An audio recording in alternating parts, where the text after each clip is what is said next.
My in-laws invaded our new home the moment we got the keys and claimed it as theirs. What came next left everyone in complete chaos. Navigating life with my in-laws has become quite a challenge. They seem intent on moving into our newly acquired home and expecting me to cater to their every need. The irony is, as soon as I began to find success and make money, their demands escalated. It's disheartening to see one of my life's biggest dreams coming true, only to have it undermined in the most absurd way imaginable. Welcome to the chaos that is my life, courtesy of my dear in-laws. My wife, Jackie, and I have enjoyed 2 happy years of marriage. I work for a video game company, and she's a college professor. We've excelled in our respective careers. Since our early days together, we've demonstrated a shared commitment to building a future together. Call us fanciful or fast-paced, but our relationship has always been grounded in a shared vision. Our journey began with hypothetical talks about the future, which eventually materialized into a wedding and now a home of our own. The missing piece of our life plan involves securing a house, a crucial step before moving on to the next chapters, like pets and babies.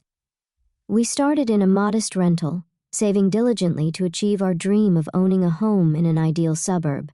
The prospect of having a space to call our own filled us with excitement. We took on extra jobs to make financial progress, which unfortunately led to less time together and strained our relationship. Despite the challenges, we persevered, scraped together the down payment, and secured a fantastic deal on a 4-bedroom house with a backyard, spacious kitchen, and 3 bathrooms. The house even came furnished, thanks to substantial gifts received after our wedding. This achievement marked not only a milestone for us as a couple, but also a triumph in the face of economic challenges. Our home symbolized the unbreakable bond we shared. The only remaining task was to complete the purchase of white goods, a relatively easier step given the generous gifts we received. Yet, as we reveled in our success, the intrusion of my in-laws threatened to overshadow our joy and complicate our happily ever after. We invested in essential appliances, including cleaning machines and an executive refrigerator, enabling us to weather the situation for a few months. The first night in our new home was a joyous celebration, marked by a mini party with our closest friends and family. However, the tone took a somber turn when my in-laws subtly hinted at their desire to come and live with us, an idea that now haunts my thoughts. Let me provide some context about my in-laws. Outwardly, they are individuals who consistently present a facade of laughter and contentment, appearing to be exemplary parents to the world. However, beneath this veneer lies a darker reality that Jackie, my wife, has shared with me. Her childhood was marked by physical abuse and mental punishment, with her parents instilling bizarre beliefs such as considering cartoons satanic, deeming colored clothes unsuitable for public wear, and asserting that candy caused cavities almost immediately. These were traumatically misleading messages for children. Jackie's brother, Joel, the family clown and the youngest sibling, faced rejection when he came out about 6 years ago, shortly after Jackie and I began dating. The parents did not handle his revelation well. I recall moments when Jackie seemed avoidant and irritable in the early stages of our relationship.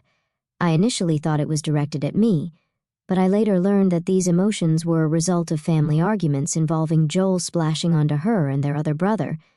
Despite Joel's relatively reserved nature, several disputes led to him leaving home. Initially, he sought refuge with a friend who offered support in dealing with his problems. However, after subsequent arguments following the conflicts Joel had with Jackie and the other brother, he moved out, and to this day, his whereabouts remain unknown. Occasionally, he sends messages to Jackie and his siblings, assuring them that he's fine, but he refrains from disclosing his location until his parents accept him.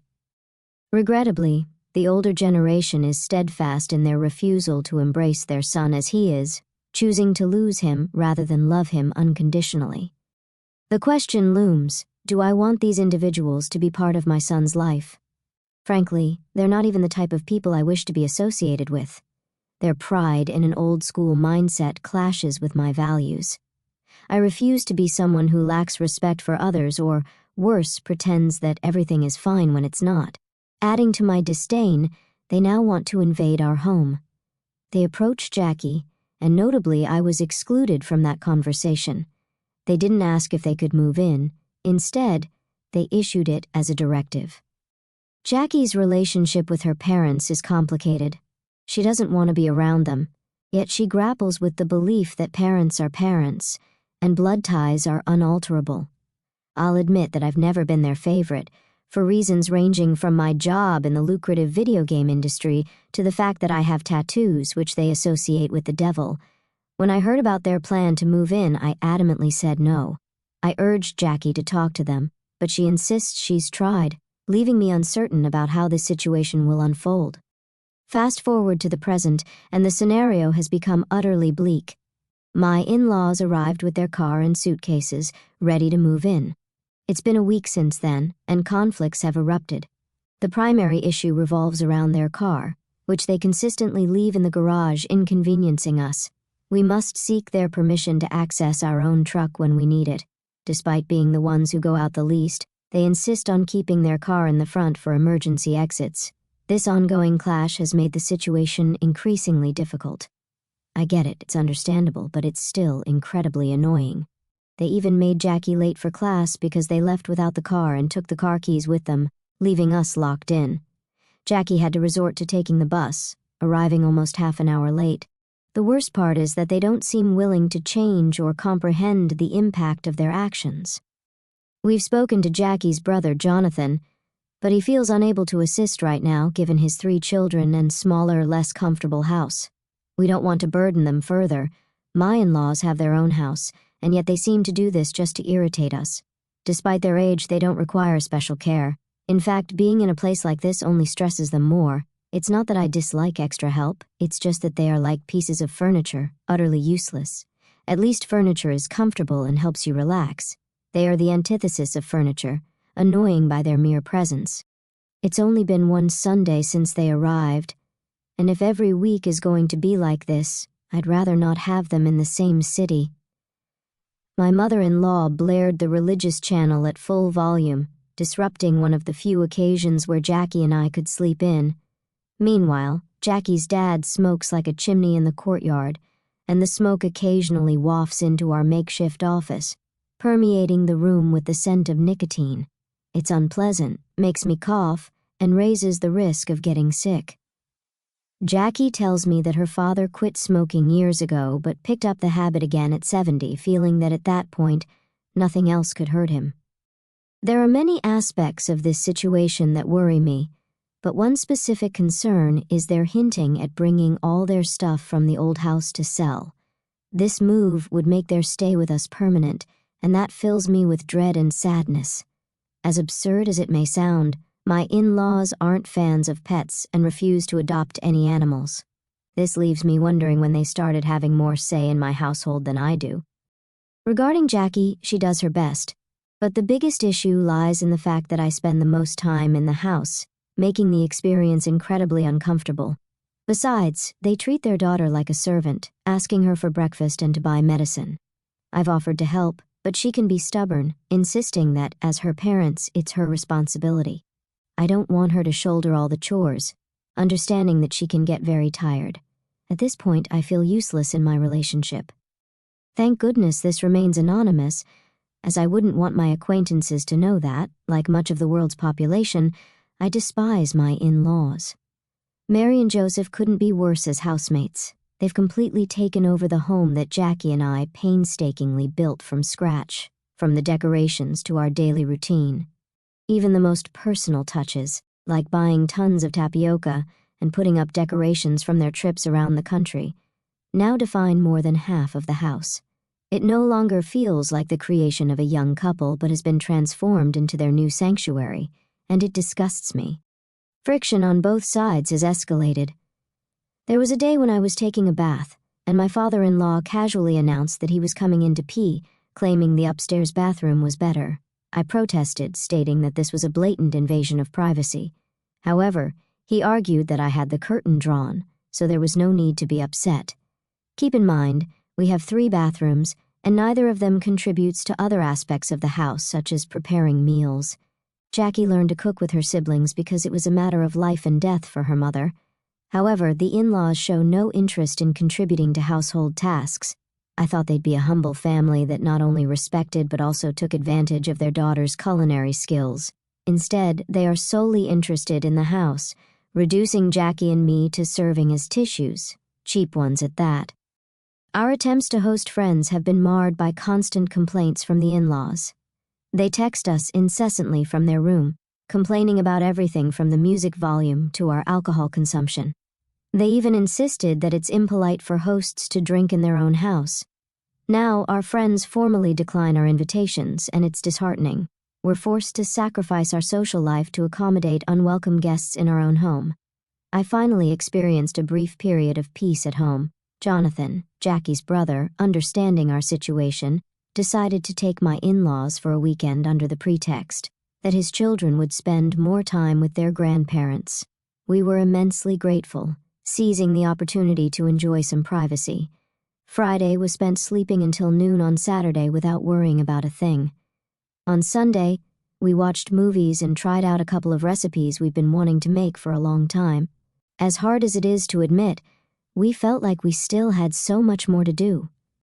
Consequently, Jackie and I discussed the difficult decision of asking my in-laws to find their own place.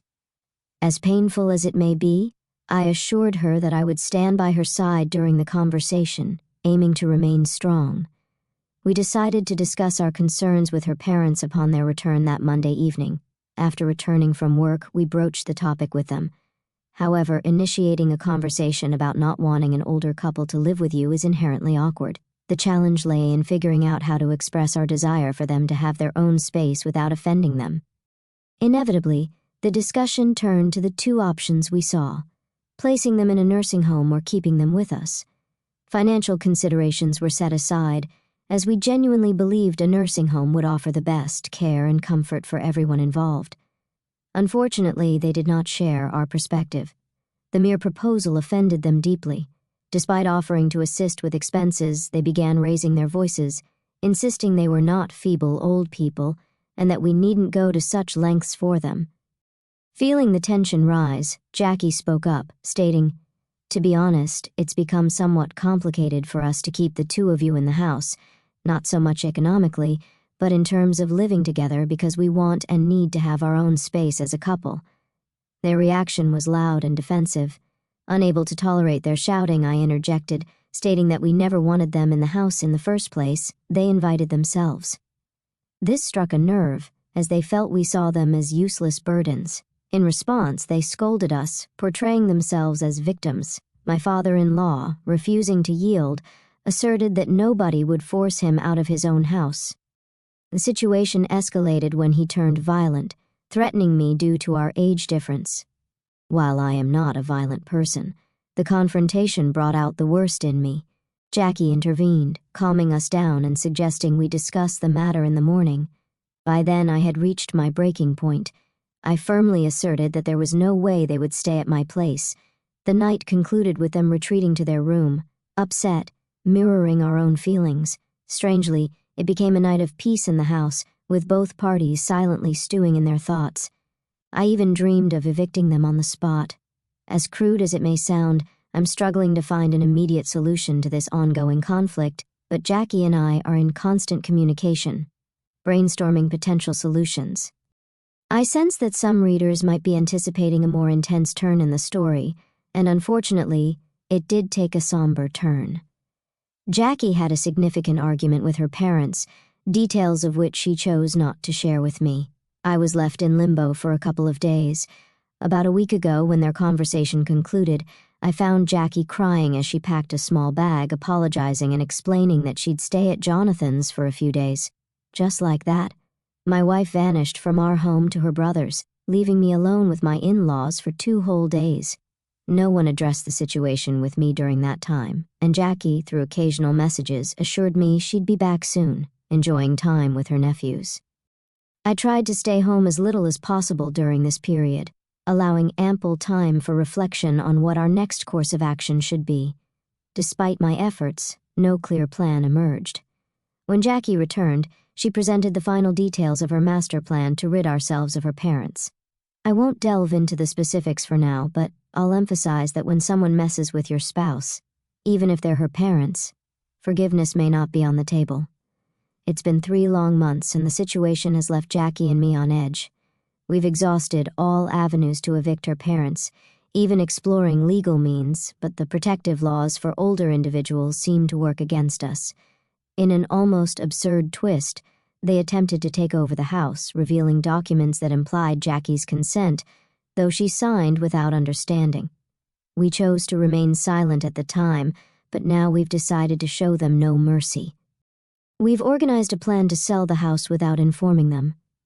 It's painful that we can't even make it our own home, but it seems we may have to follow in the footsteps of Jackie's younger brother, Joel, and simply disappear from their lives in our pursuit of happiness and peace.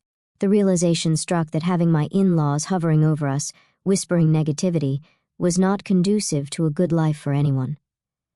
So we've decided to offer our house to work colleagues of a friend, people we're not particularly close to. My friend will play a pivotal role in recommending the house for sale at a good price. You might wonder about the whereabouts of my in-laws in this equation. Well, they'll be on vacation with my father-in-law's sibling for 2 weeks. During this time, we plan to finalize arrangements, take our belongings, and leave the house under Jonathan's care. He's been helping us and assured us that his parents still have their old residence to return to. Jonathan is not afraid to confront them when they move back, especially since his family lacks the space to support them, even if they wanted to. We'll be making the move during this period, organizing everything to remain anonymous long enough to slip away unnoticed. It may seem a bit crazy, but we're serious about regaining our own space without unwanted intruders. We're still at the party, and if my excitement is palpable, it's because we all are. I'll cut to the chase as I sense your anticipation.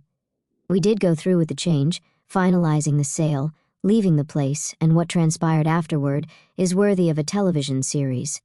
In chronological order, we sold the house, stayed with Jonathan's family for a couple of days to complete the move, and secured an apartment in the city center. While smaller than our previous home, we had surplus funds that found their way into a savings account. Then came the waiting. A mere 2 or 3 days that felt like the longest of our lives. A little less than a week later, we started receiving messages from Jonathan detailing the aftermath. We owe our lives to him because he almost masterfully covered up our tracks. Upon their return, my in-laws found the house inhabited by strangers, adorned with new decor, and none of their old belongings.